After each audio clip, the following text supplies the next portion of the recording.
Alright, we are recording, and back to this radar contact. We just got a radar contact. Essentially what's going on here is our radar's turned on. It's doing a continuous sweep of the area. It's just continuously going around and looking for things.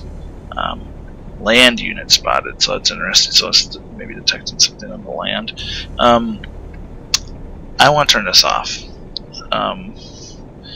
Remember, it said that the radar is detectable by allied craft and planes and stuff. And what I've typically found is when you have that radar on, you are dead and give away the airplanes. You're just an airplane magnet, and you will spend a lot of time under the waves because you'll be avoiding aircraft like crazy. So I try to turn it off whenever possible. One of the bugs of the vanilla game, in my opinion, is that every time you are underwater and you surface the boat, the radar automatically comes on. So if you just dove down to avoid a plane and then eventually resurface the boat and there's still planes possibly in the area, the radar kicks on, alerts the planes to your presence, and they all come zooming right back in. So I really hate that. So a lot of times I'll be watching when I come to, actually leave this tab open when I'm surfacing the boat, and as soon as the radar comes on, I'll turn it off instantly. But that's one of the negatives of the vanilla game as it is. Look how far from port I am, and I'm still able to dock. Apparently. Speaking of things you might want to set up, like turning off the radar, let's go over here. Auto loading torpedoes. It makes a lot more sense for the American side because they don't have a wide range of torpedoes like we were talking about earlier to arm. I like to choose what is going into each and every one of my torpedo bays, and I think I actually made a mistake earlier, and I did. I don't like loading the gas into 1 and 2 and the electric into 3 and 4. I like to load my gas into 1 and 3 and my electric into 2 and 4. The reason for this is when we do an attack later on, if we are to do a spread of torpedoes, 1 and 3 and 2 and 4 are options, but not 1 and 2 and 3 and 4. So what I really can't do now is send a spread of 2 of the exact types of torpedoes, which are typically, let's say, hits during the day, and I want to send 2 gasless torpedoes to them so that don't put a bubble trail and alert them to my presence, especially if they miss. I'll have to fire each of those individually and do the spread manually, whereas I can have this thing automatically do a spread for me. So that's why I like to load them in certain ways, and I also like to choose what is being loaded anytime. So I always turn off, and that comes on at the beginning of every patrol. I go and I turn off the auto loading of the torpedoes.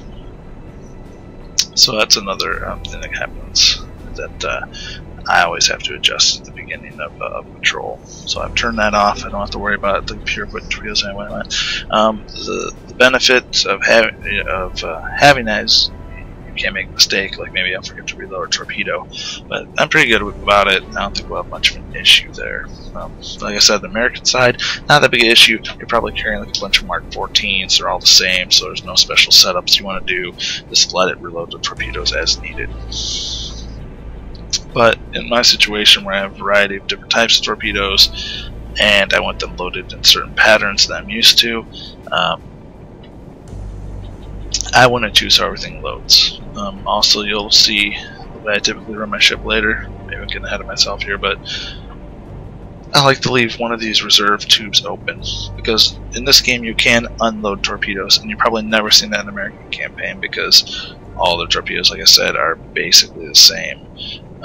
So whereas let's say I'm preparing for a night attack, I may unload electric torpedoes and load in gas torpedoes, and having an open slot in there for me to feed a torpedo out of the tube is critical. So what I can do is I can actually pull a torpedo out from a tube and into the room, and then put in a gas torpedo into that one, and do the same here and swap that out.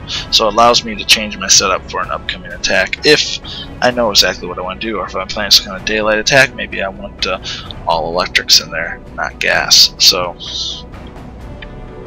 It gives me a flexibility, but when you're first loading the sub, I want that extra torpedo way and get one more kill, so I'm going to put that one in there, but as soon as I fire one off, I'm going to leave a blank space in there. So that's what the blank space is about. And I'll probably readdress that later on, because people who are watching the videos later might not understand that, and that will probably be the case. Let's go ahead and explore some of the other tabs here, some of the other parts of the game while we're cruising around. This is a navigation type tab, allows you to crash dive, emergency, surface, go to periscope depth, find the depth under keel, which we can do right now if we want. Press that button, just like a little sonar bit off the bottom. We have 14 meters underneath us, which is not a lot like we showed earlier.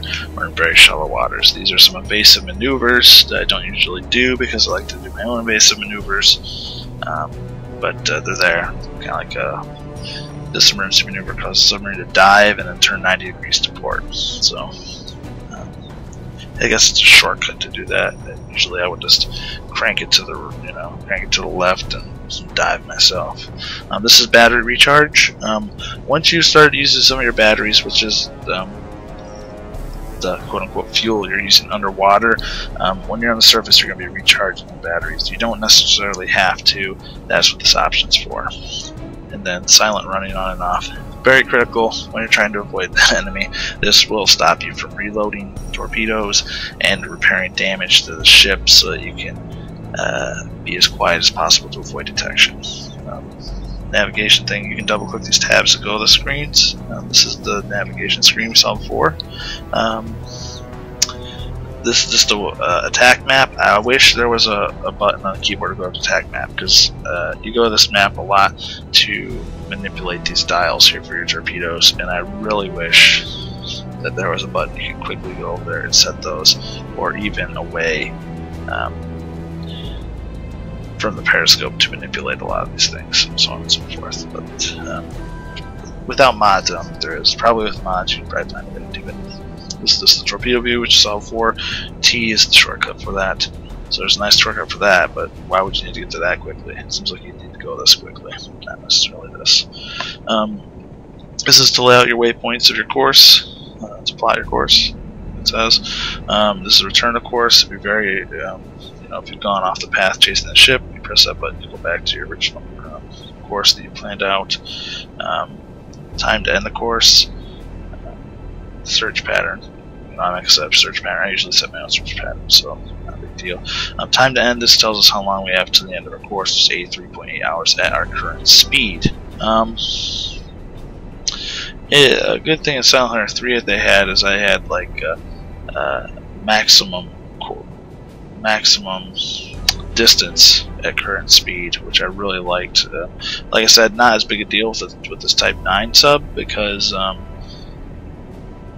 basically it's got a lot of fuel. But with some other subs where you had less fuel, and like we will have to deal with the Type U18 when we get to it, it would be great to know if I continue this course how much farther am I going to be able to go, because it really helps with that kind of estimation. Wish they had that button here, but they do not. So that's a difference of a negative one for Silent Hunter 4. Periscope, you double click and go to periscope to look at everything else. You can also click that button when it's done the same thing. Raise and lower scope. I don't usually do that. I might do it this way. I might use keyboard shortcuts. Periscope up.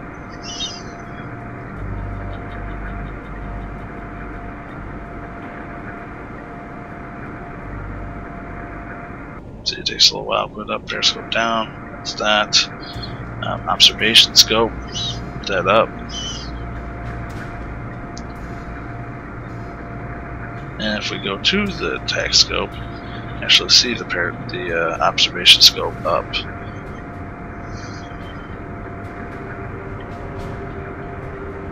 And with shortcut keys, I can actually tell the observation scope to go down, tell the attack periscope to go down. You can see the definite 2 scopes on the ship.